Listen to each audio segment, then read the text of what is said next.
Once upon a time, there lived a wealthy man named Obinna, a 58 years old man who promised to love, care, and provide for Bisi and her ill mother if she married him. Little did she know he had other plans. She refuses his proposal, but her sick mother, who is at the verge of death, begs her to accept.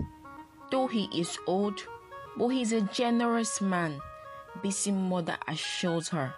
Obinna is a wealthy bee farmer and had just divorced his wife, ending his failed 38 years old marriage after he caught his wife cheating.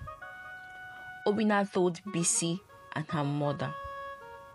Bisi agreed to marry him to save her mother's life.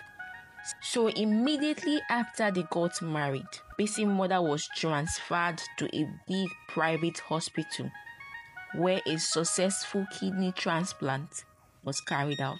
Generous Obinna opened a big supermarket for Bisi's mother. Several times, Bisi suggested finding a job, though her husband was rich, but Obinna declined it as he wanted Bisi to be a full-time housewife. Poor Bisi felt bad, but she had no choice as he was her husband and she had to be a good wife by listening to him. On different occasions, she would see Obinna coming out of a secret room located at the back of the house with a strange, fair, tall, beautiful woman. And whenever she asked him who she was, Obinna would tell her, she's just a family lawyer.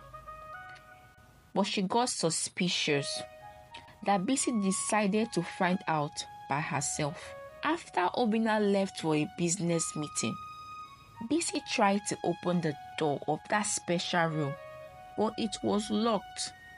When she peeped through the window, it was just a single room with a chair, table, fan, and a bed. Bisi felt uneasy as many things ran through her mind that she needed to speak with someone, no other person but her mother. She left to meet her mother, and after discussing the strange things that had been going on, Bisi's mother assured her nothing was going on and that Obinna is a mature man who knows what is best for him. Before Bisi got home, her husband was already at home. She knocked several times, harder, but he refused to respond. Around 10 p.m., he opened the door without getting to know where she was coming from. Obinna beat Bisi so badly, leaving injuries on her body, as he warned her never to leave his house without his permission.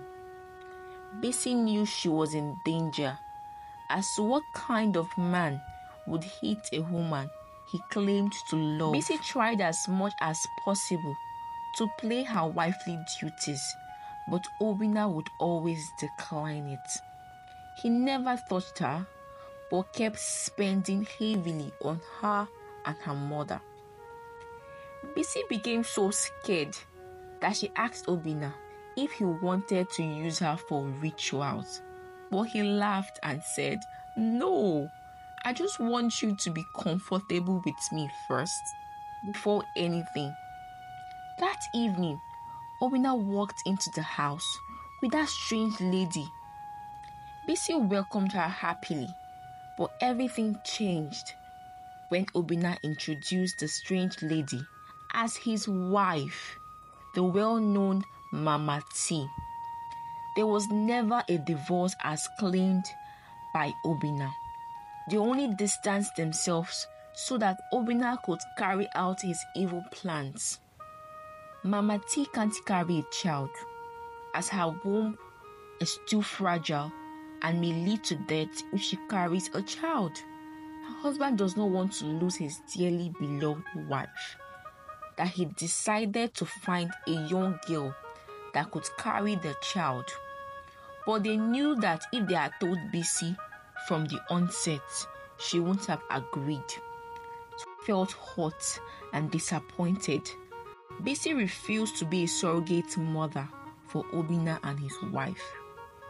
Well, they threatened to make her pay all of the money they had spent on her and her mother.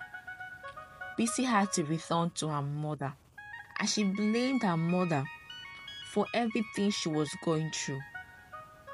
Well, her mother told her that one good thing deserves another, even though Obinna did not come about it the right way. So after 2 days, Bisi and her mother returned to Obinna and his wife, as Bisi agreed to carry the child.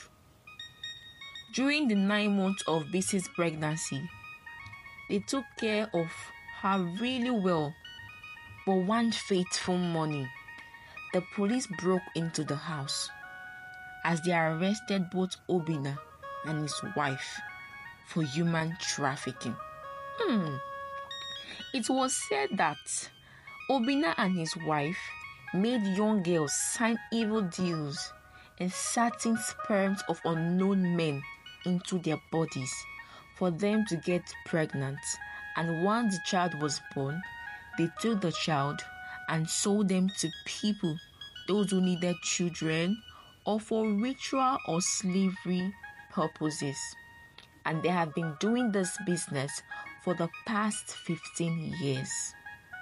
Bisi thanked her God for not letting such a situation happen to her child. She named him Chidebere, and they both lived happily ever after.